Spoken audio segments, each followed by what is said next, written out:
بسم اللہ الرحمن الرحیم۔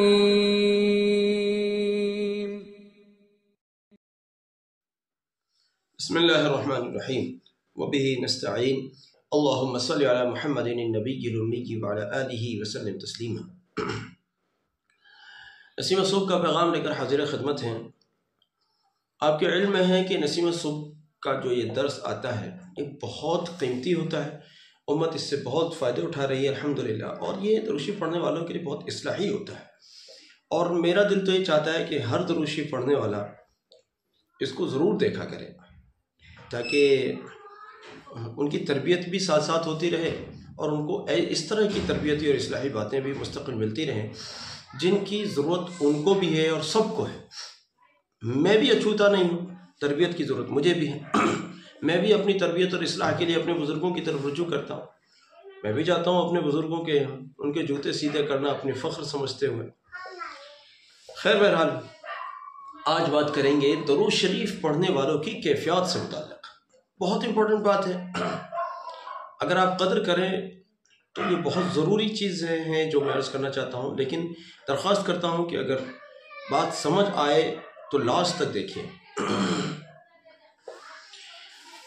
درود شریف پڑھنا چونکہ ایک بہت بڑا درود شریف جو ہے ایک بہت بڑا کرامتی عمل ہے۔ بہت سارے اعمال آدمی کرتا ہے، کسی کا جلال برداشت نہیں ہوتا، کسی کا کمال برداشت نہیں ہوتا، کسی کی کیفیات برداشت نہیں کرتا، کسی کے ذریعے سے کھلنے والے جو مشاہدات ہوتے ہیں وہ روحانی مشاہدات ان کو برداشت نہیں کر پاتا۔ لیکن درود شریف ایک ایسی چیز ہے کہ اس میں سب سے زیادہ کھلتا بھی ہے، آسانی سے کھلتا ہے، پورا جمال اور پورا کمال رہتا ہے، اور سب سے مزے کی بات یہ ہے کہ جو بھی کچھ رہتا ہے وہ سب کا سب برداشت کی حدود میں رہتا ہے۔ یعنی ایسے طرح سے ملتا ہے جو بھی ملتا ہے کہ انسان اس کو یہ نہیں کہہ سکتا کہ میں برداشت نہیں کر سکتا، بلکہ یہ کہ اس کی برداشت کی حد میں ہی رہتا ہے الحمدللہ۔ خیر بہرحال ایک چیز یہ ہے، میں عرض کرتا ہوں کہ جب آپ درود شریف پڑھتے ہیں تو دھیرے دھیرے دھیرے دھیرے دھیرے دھیرے آپ بزرگی کی طرف چلنے لگتے ہیں۔ بزرگی مطلب یہ والی سفیدی، اس کو بزرگی نہیں کہہ رہا ہوں۔ بزرگی سے مراد ہے آپ اللہ والے بننے چلتے ہیں، آپ ولایت کی طرف چلنے لگتے ہیں، اور ایسے طرح سے ولایت کی طرف چلنے لگتے ہیں کہ آپ کو احساس بھی نہیں ہوتا۔ اس سے کوئی فرق نہیں پڑتا کہ میں پھر جملے کو دہراؤں، ساتھی بہت ہنس رہے تھے کل کی بات پر، لیکن بات بہت کام کی ہے کہ اس سے کوئی فرق نہیں پڑتا کہ آپ کی بیوی آپ کو بزرگ نہیں مانتی، اس سے کوئی فرق نہیں پڑتا۔ آپ کے پڑوسی اور آپ کے اقربا آپ کو بزرگ نہیں مانتے، اس سے کوئی فرق نہیں پڑتا۔ یہ چیز اپنی جگہ ہے، وہ نے تو ماننا بھی نہیں چاہیے بزرگ آپ کو۔ وہ آپ کو بزرگ مان کے بیٹھ جائیں گے تو پھر آپ کی بے تکلفی انہی لوگوں سے، اور وہی بزرگ مان کے بیٹھ جائیں گے تو پھر تو وہ بیوی صاحبہ بھی آپ کے سامنے دو زانو ہو کر بیٹھا کرے گی، جی حضرت فرمائیے، تو اس لائف میں تو مزہ نہیں آئے گا نا پھر۔ اس لیے ان کی نگاہ میں تو بزرگ بننا بھی نہیں چاہیے۔ پڑوسی بھی آئیں گے بیچارے، ابھی وہ آپ کو چھیڑ لیتے ہیں، تھوڑی سی مذاق کر لیتے ہیں، پھر وہ بھی آ کر جو ہے ایسے ہی دو زانو بیٹھیں گے، جی حضرت، جی حضرت، جی فرمائیے، جی حضرت، آپ کا حکم، سنا حکم حضرت۔ پھر اس والی لائف میں مزہ نہیں لیں گے آپ۔ اس لیے پڑوسی آپ کو بزرگ نہیں مانتے، بہت اچھا ہے۔ آپ کی بیگم آپ کو بزرگ نہیں مانتی، یہ اور بھی اچھا ہے، اس کا لطف بھی الگ ہی ہے۔ پھر وہ کبھی نہیں لڑے گی آپ سے، اور لڑے گی نہیں تو آپ کو اس سے محبت ہی نہیں ہوگی۔ بہرحال چلیے تھوڑی سی کل کی بات پر میں نے عرض کر دی، آپ اپنے یہ درود شریف کے ذریعے سے جو بزرگی آپ کے اندر آ رہی ہے، یہ بزرگی آپ اپنے قریبی دوستوں اور اپنے رشتہ داروں اور اپنے گھر والوں کو نہیں دکھائیں۔ لو جی ہم تو بزرگ بن گئے، اب تو ہم نہ کسی سے بولتے ہیں نہ کسی سے چالتے ہیں۔ کیوں نہیں بولتے بھائی؟ آپ کو کیا ہو گیا؟ جی میں درود شریف پڑھتا ہوں، وہ اس کا کمال آ رہا ہے میری زندگی میں، لہٰذا اب میں کسی سے نہیں بولتا ہوں، میں بہت کم سخن ہو گیا ہوں۔ ارے بھائی نہیں میرے بھائی، یہ کس نے بتا دیا؟ ہم نے تو نہیں کہا ایسا، ہم نے تو ایسا بالکل نہیں کہا۔ ہم نے بڑے بڑے بزرگوں کو دیکھا ہے۔ میں ایک بزرگ کا ذکر کیا کرتا ہوں، میں ابھی تھوڑے دن پہلے بھی کیا تھا، اس سے پہلے بھی کیا تھا، ایک بار پھر سنیے۔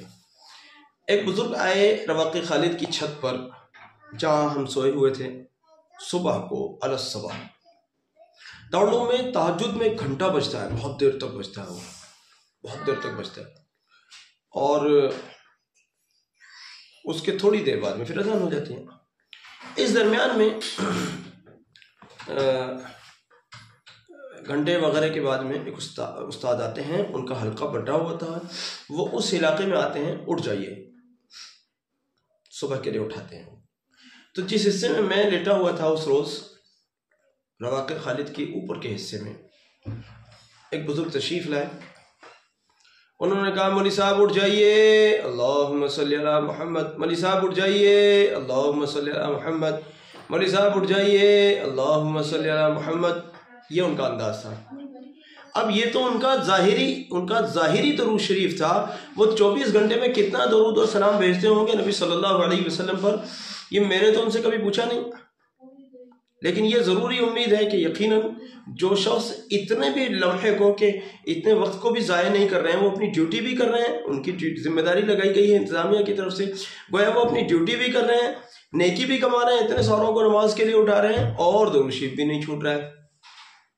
اور ان کا انداز کیسا ہے جانتے ہیں آپ؟ ان کا درس جو ہوتا ہے سب سے زیادہ مزاحیہ وہی شخص ہیں پورے دارالعلوم کے اندر، سب سے زیادہ مزاحیہ. آپ جب ان کے درس میں بیٹھیں تو اپنے پیٹ کو پکڑ کے بیٹھیں، اتنا ہنساتے ہیں وہ، آپ کو اتنا ہنساتے ہیں، اپنا پیٹ پکڑ کے بیٹھیں. بعض اوقات تو وہ اس قدر ہنساتے ہیں کہ بس ہنسنے والا ہنستے ہنستے پریشان ہو جاتا ہے. اب ہمارے درود شریف پڑھنے والے یہ سمجھ رہے ہیں کہ بس ہم نے تو درود شریف پڑھنا شروع کر دیا، اب ہم گھر کے سب ممبرز اس کمرے میں بیٹھے ہیں، میں اس کمرے میں بیٹھا ہوں، سب ممبرز وہاں اپنے ہنسی تفریح کر رہے ہوں گے، اور میں تو سب سے صاحب میں تو درود شریف والا ہوں، لہٰذا میرا اس سے کوئی رشتہ نہیں. نہیں، بالکل غلط. اگر آپ ایسا کر رہے ہیں تو آپ غلط کر رہے ہیں، آپ اپنے گھر والوں پر زیادتی کر رہے ہیں. وہ چاہتے ہیں ہماری بیٹی، ہماری بہن، ہماری ماں، ہماری بیوی ہمارے ساتھ بیٹھے، وہ چاہتے ہیں. اور آپ نے درود شریف کو بھی بدنام کیا اگر آپ نے ایسا کیا تو. لوگ کہیں گے یار یہ درود شریف نے اس کو الگ ہی بالکل ہی اکل خور بنا دیا. لوگ ایسا کہیں گے، حالانکہ درود شریف نے نہیں بنایا، بلکہ آپ کی تربیت ٹھیک نہیں ہوئی. آپ کی تربیت ٹھیک نہیں ہوئی، آپ نے درود شریف کو بھی بدنام کیا اور آپ نے غلط طریقہ اختیار کیا. ہمارا اپنا طریقہ یہ ہے، میرے سفر بہت ہوتے ہیں، میرے پاس بھی لوگ آتے رہتے ہیں، اب تو سبسکرائبر بھی آنے لگے کافی عرصے سے. پہلے تو چلو یہ تھا دوست احباب آ رہے ہیں، دوسرے حضرات آ رہے ہیں، فلاں فلاں فلاں جن کو کوئی کام ہے وہ آ رہے ہیں. لیکن اب تو ایک عرصے سے سبسکرائبرز بھی آنے لگے. وہ تقریباً سب کے سب نئے ہوتے ہیں. شاذ و نادری کوئی ایسا ہوتے ہیں جن سے پہلے ملاقات ہوئی ہے، ورنہ اکثر سے پہلی ملاقات ہوتی ہے، دور دور سے آ رہے ہوتے ہیں مان لیجیے. تو اب ہم ان میں یوں سنجیدہ یوں منہ لٹکا کے بیٹھے ہیں، جی کیا ہم تو درود شریف والے ہیں، ہم تو کسی سے بات ہی نہیں کرتے. نہیں، یہ تربیت نہیں ہے. پھر یہ بات بڑھیا نہیں. آنے والوں میں وہ کچھ سیکھنے آ رہے ہیں تو ہماری ذمہ داری ہے ہم ان کو سکھائیں. وہ تھوڑا سا ہنسی تفریح کا مزاج لے کر آ رہے ہیں تو تھوڑا سا ہم بھی ان کا ساتھ دے لیں، مہمان کا دل رہ جائے، تھوڑی ان کی بھی تفریح ہو جائے اور تھوڑی سی ہماری بھی تفریح ہو جائے. دیکھیے میں ایک بات بتاؤں، ہم دارالعلوم کے اندر جب اپنے کمرے میں رہتے تھے تو میرے اپنے کمرے میں جتنے بھی ساتھی آتے تھے وہ سب یا تو تبلیغی جماعت کے تھے، اور بلکہ ایسا معاملہ تھا کہ تبلیغی جماعت سے بھی مانوس تھے، ایک طرف اس کی بھی خدمات کرتے تھے اپنی تعلیمی مشاغل کے علاوہ، دوسری طرف سب کے سب ذکر و اذکار اور تصوف سے بھی جڑے ہوئے تھے. میرے اپنے کمرے میں جتنے بھی ساتھی آتے تھے، میرے جو خاص لوگ تھے جن سے میں محبت کرتا تھا، جو مجھ سے محبت کرتے تھے، ان سب کا یہی حال تھا. وہ سب کے سب بیک وقت جہاں وہ طالب علم تھے وہیں وہ خانقاہ سے بھی جڑے ہوئے تھے، اور وہ تبلیغی جماعت کی خدمات بھی انجام دیتے تھے. اب جو ہمارے کمرے میں آتے تو بالکل سناٹا رہتا تھا، بالکل سناٹا، بالکل خاموش طبیعت کے سارے نہ وہ زیادہ بولنے والے، نہ وہ زیادہ بولنے والے، نہ وہ زیادہ بولنے والے، سب کے سب، وہ اس سے بڑا صوفی، وہ ان سے بڑے صوفی، وہ ان سے، سب ماشاءاللہ سارے کے سارے صوفی تھے، اور سارے کے سارے مبلغ بھی تھے، اور سارے کے سارے طالب علم بھی تھے۔ کچھ ایسا ہوا اللہ کی قدرت، ہمارے ایک دوست تھے جو صوفی تو تھے، ہمارے پیر بھائی بھی تھے، لیکن وہ طالب علم نہیں تھے، وہ تو باقاعدہ الگ سے آتے تھے۔ خیر وہ، اب وہ میں ان سے کہتا تھا آپ ہمارے کمرے میں آیا کریں کبھی کبھار، وہ آتے نہیں تھے۔ اللہ کی قدرت کچھ ایسی ہوئی کہ کچھ ان کے ساتھ ایسا واقعہ ہوا کہ وہ بہرحال ہمارے کمرے میں آئے۔ اب آئے تو وہ بہت زیادہ ہنستے تھے، اور وہ ہنستے کم اور دوسروں کو زیادہ ہنساتے تھے۔ ان کی باتیں ایسی ہوتی تھیں کہ وہ کم ہنسے اور دوسرے زیادہ ہنسے۔ اب وہ آئے اور ہمارے اور احباب بھی آئے، ان سے تعارف ہم نے کرایا۔ وہ پہلی بار ہی آئے تھے، ہمارے کمرے میں آتے نہیں تھے، ہم نے ساتھیوں سے ان کا تعارف کرایا۔ بہرحال اب انہوں نے جو اپنے مزاج کے مطابق جو ہنسنا بولنا وغیرہ شروع کیا، وہ تو سارے کمرے کا جو سناٹا جانے کب سے چلا آ رہا تھا، وہ سارا سناٹا انہوں نے پہلی بار آنے میں ختم کر دیا، اور سارے ساتھیوں کو بڑا اچھا لگا۔ ہم نے ان سے کہا بھائی آپ آتے رہیے گا، آپ آتے رہیے گا ہمارے کمرے میں۔ ہمارے سب ساتھی بہت خوش ہوئے۔ ہم لوگ تو سارے کے سارے صوفی منش لوگ تھے، زیادہ ہنسنا، زیادہ اس ٹائپ کی باتیں اس ٹائم میں ہمارے مزاج میں نہیں تھی۔ اب تو ہم بہت ہنستے ہیں، ہنساتے ہیں۔ تو میرے عزیزوں، آپ درود شریف پڑھنے والے لوگ ہو، آپ کے اخلاق میں نبی صلی اللہ علیہ وسلم کے اخلاق کی عظیم الشان جھلک ہونی چاہیے۔ ہاں، نبی صلی اللہ علیہ وسلم والا کریمانہ اخلاق ہو، ہر ایک کے ساتھ شفقت ہو۔ میں نے بعض لوگوں کو دیکھا ہے وہ ٹائٹ مزاج بن جاتے ہیں، خیر درود شریف والے تو ٹائٹ نہیں ہوتے ہیں، لیکن دوسرے اذکار کرنے والے بعض لوگ ٹائٹ مزاج بن جاتے ہیں، اور پھر وہ اتنے گمسم ہو جاتے ہیں کہ ان کے پاس کوئی مہمان بھی چل کر آیا تو ان کے پاس ان کے مزاج میں اتنی خاموشی آ گئی ہے کہ انہیں بولنے کی فرصت ہی نہیں ہے اپنے مہمان سے بھی۔ یار آپ کو ٹھیک ہے آپ نے ذکر اذکار شروع کیا، لیکن آپ ذکر اذکار سے جو ہے نا، ہمارے حضرت رحمۃ اللہ علیہ تو فرماتے تھے کہ صرف ذکر کرنے سے تربیت نہیں ہوتی، اس کے لیے صحبت بھی چاہیے، ورنہ ذکر کی تو فطرت یہی ہے، آپ کو خاموش کر دے گا ذکر۔ آپ صحبت بھی اختیار کریں، اور صحبت کے لیے جن حضرات کے پاس کوئی مصلح کامل کوئی موجود ہیں وہ ان کی صحبت اختیار کریں، اور جن کے لیے یہ ممکن نہیں ہے بطور خاص خواتین کے لیے یا کچھ ایسے علاقوں میں رہنے ان کے لیے ہم نسیم صبح کا جو یہ درس دیتے ہیں، یہ درس آپ کے لیے صحبت ہی تو ہے، یہ درس آپ کے لیے صحبت ہی تو ہے۔ اس میں ہم ہر طرح کی بات کرتے ہیں، ہر پہلو سے بات کرتے ہیں، صرف درود شریف کی ترغیب دے کر بات کو ختم نہیں کر دیتے، بلکہ موقع بموقع اصلاحی اور ترغیبی باتیں بھی کرتے ہیں۔ بہرحال آج کی گفتگو کا خلاصہ یہ ہے کہ اپنے اخلاق کو اچھا بنائیے۔ ہرگز بھی آپ کا ایک بھی دوست ایسا نہیں ہونا چاہیے، کوئی اسٹوڈنٹ آپ کا ایسا نہیں ہو، کوئی ٹیچر ایسا نہ ہو آپ کا، کوئی آپ کا گھر کا فرد ایسا نہ ہو، آپ کی بیوی ایسی نہ ہو، آپ کا شوہر ایسا نہ ہو، آپ کے بچے ایسے نہ ہو، آپ کے والدین ایسے نہ ہو، آپ کے پڑوسی ایسے نہ ہو، آپ کی مسجد کے نمازی ایسے نہ ہو جن کو آپ سے یہ والی شکایت ہو کہ یار پہلے تو بڑی ہنسی تفریح کرتے تھے، بڑی مزے مارتے تھے، ان سے اچھا آدمی محلے میں کوئی نہیں تھا، اور یار ان کے ہاتھ میں جب سے تسبیح آئی ہے تو گم سم ہو گئے، اب ان سے مزہ نہیں آتا بات کرنے میں۔ بیوی کہہ رہی ہے شوہر چپ ہو گئے، شوہر کہہ رہے ہیں بیوی کو بولنے کی فرصت ہی نہیں، ہر وقت مسلح پہ بیٹھی رہتی ہے۔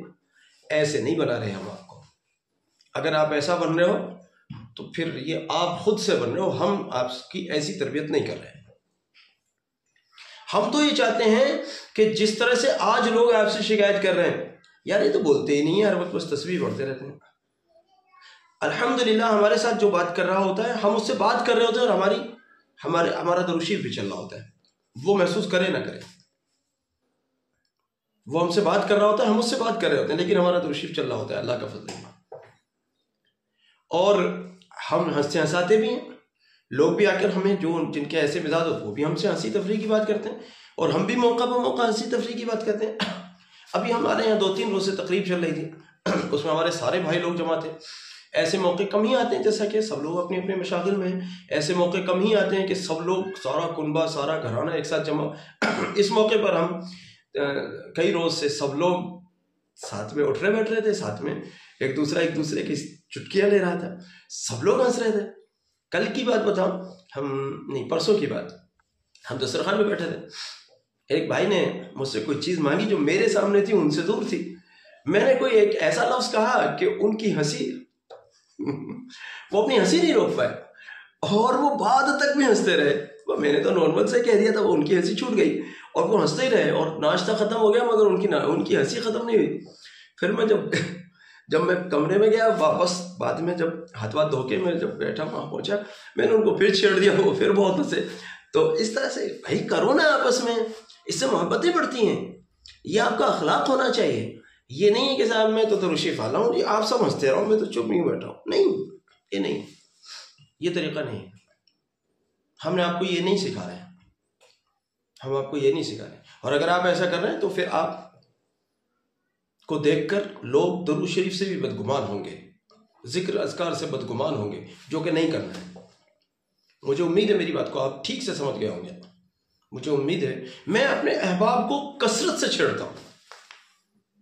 آپ کو لگتا ہے میں بہت سنجیدہ آدمی ہوں, ٹھیک ہے, جن کو میں سنجیدہ لگتا ہوں سو لگتا ہوں, لیکن میں اپنے دوستوں کو کثرت سے چھیڑتا ہوں, ان سے خوب مذاق کرتا ہوں. بھلے وہ مذاق ایسی نہ ہو لیکن ہوتی ہے. ہم خوب مذاق کرتے ہیں اپنے دوستوں سے. پھر وہ بھی جو ہم سے زیادہ بے تکلف ہیں وہ بھی خوب حق ادا کرتے ہیں. اب آپ کہنے لگیں, آپ کو لگتا ہوگا میں تو کبھی ہنستا ہی نہیں ہوں گا. یار میں تو بہت ہنستا ہوں. آپ کو لگتا ہوگا میں تو فالتو بولتا ہی نہیں ہوں گا. مجھے لگتا ہے میں بہت زیادہ بولتا ہوں. لوگ کہتے ہیں آپ کم کھاتے ہیں, لیکن مجھے لگتا ہے میں بہت زیادہ کھاتا ہوں. تو آپ بھی ایسے بنیں, میرے جیسے نہیں, لیکن مطلب ضرورت کے موقع پر خوب بولیں. زیادہ نہیں بولنا چاہیے لیکن ضرورت پر بولنا چاہیے. والدہ چاہتی ہیں بیٹا بولے, بیٹا چپ بیٹھا ہے. بیوی چاہتی ہے شوہر بات کرے, شوہر جی چپ بیٹھے. نہیں بھائی, یہ بولنے کے موقع ہیں, ان موقعوں پر بولیے. آپ والد کا دل رکھنے کے لیے بولیے, آپ بڑے بھائیوں اور بہنوں کا دل رکھنے کے لیے بولیے, آپ مہمانوں کا دل رکھنے کے لیے بولیے, ان کے ساتھ ہنسی تفریح کیجیے, ان کے لیے تحفے لے کر آئیے بازار سے اگر آپ کی جیب الاؤ کرتی ہے تو. اپنے دوستوں کو یہ ساتھ جتنے آپ اچھے پہلے تھے اس سے بھی زیادہ اچھے بن کر رہے ہیں. ان کو لگے یار یہ آدمی پہلے تو گالیاں دیتا تھا, پہلے تو تلخ کلامی کرتا تھا, اب تو یہ بڑا اچھا ہو گیا ہے. اور اسے مجھ میں کیسے تبدیلی آئی یار, جب سے میں نے دروشی پڑھنا شروع کیا, جب سے میرا مزاج جو ہے نا شگفتہ ہو گیا ہے. میرا مزاج میں سے گالیاں بھاگ گئی ہیں, میرے مزاج میں سے بد کلامی بھاگ گئی ہے. اب یار میں آپ سے پیچھے کے لیے معافی مانگتا ہوں, اب میں اچھا بن کر رہوں گا. وہ بھی دیکھیں گے ہاں یار جب سے اس کے ہاتھ میں تسبیح آئی ہے نا, جب سے اچھا بن گیا ہے. آپ ایسے اچھے بن کے دکھائیں. تبلیغ کا یہ لازمی جز ہے. آپ کہتے ہیں بھائی دروشی پڑھو, بھائی نماز پڑھو, بھائی روزہ رکھو, کون سن رہا ہے آپ کی, لیکن آپ ان کے ساتھ اخلاق کریمہ نہ پیش کریں. اب آپ کو بولنے کی بھی ضرورت نہیں ہے. وہ ندیم سر ہمارے کہہ رہے تھے بیچارے, وہ کہہ رہے تھے کہ میں ایک جگہ سے گزرا, وہاں ایک صاحب بیٹھے ہوں گے, انہوں نے مجھے بعد میں بتایا کہ جب آپ فلاں دن یہاں سے گزرے تھے نا, میں نے اس دن سے آپ کو دیکھ کر دروشی پڑھنا شروع کر دیا. لو جی لو, دیکھ کر کہہ رہے ہیں, انہوں نے نہ کوئی تبلیغ کی, نہ ان کی تشکیل کی, نہ ان کو بولا, ان کو دیکھ کر دروشی پڑھنا شروع کر دیا. اللہ قبول فرمائے. ایسے بنو. مجھے امید ہے میری بات آپ نے اچھے سے سمجھی ہوگی. اگر آپ ابھی تک اپنی بیوی سے نہیں ہنس بول رہے تھے, یا آپ اپنے شوہر سے ہنس بول نہیں رہی تھیں, اپنے والد والدہ کو ترسا رکھا تھا آپ نے اپنی ہنسی کے لیے, جائیے کلپ کے ختم ہوتے ہی, اس درس کے ختم ہوتے ہی اپنی والدہ کے پاس جا کے بیٹھیے, ان کی خدمت بھی کیجیے, ان کو ہنسا کر آئیے. اپنے والد کی خدمت میں جائیے, ان کے ساتھ بیٹھ کے ذرا ہنسی تفریح کیجیے. ان کے سامنے بزرگ مت بنیے. بیگم کے پاس جائیے, بیگم کو ذرا ان کے انداز میں ہنسا کر آئیے. اگر آپ خود ہی بیگم ہیں تو اپنے شوہر کے پاس جائیے, ان کو ہنسا کر آئیے, ان کا دل بہلا کر آئیے. یہ کیا آپ نے بالکل گھر میں بھی آپ صوفی بنے بیٹھے ہیں کہ صاحب میں ہنستا ہوں, نہ بولتا ہوں, نہ فالتو بولتا ہوں. نہیں, یہ مطلوب نہیں ہے آپ سے. سمجھ گئے آپ بات کو؟ جو سمجھ میں نہیں آیا ہو پوچھئے میرے سے, میں بتاتا ہوں انشاءاللہ. جزاک اللہ. ہمارے اس درس کو سارے دروشی پڑھنے والوں تک پہنچائیے تاکہ ان کی اصلاح ہو اور وہ ایک اچھے گھر کے افراد میں شامل ہوں. السلام علیکم ورحمۃ اللہ.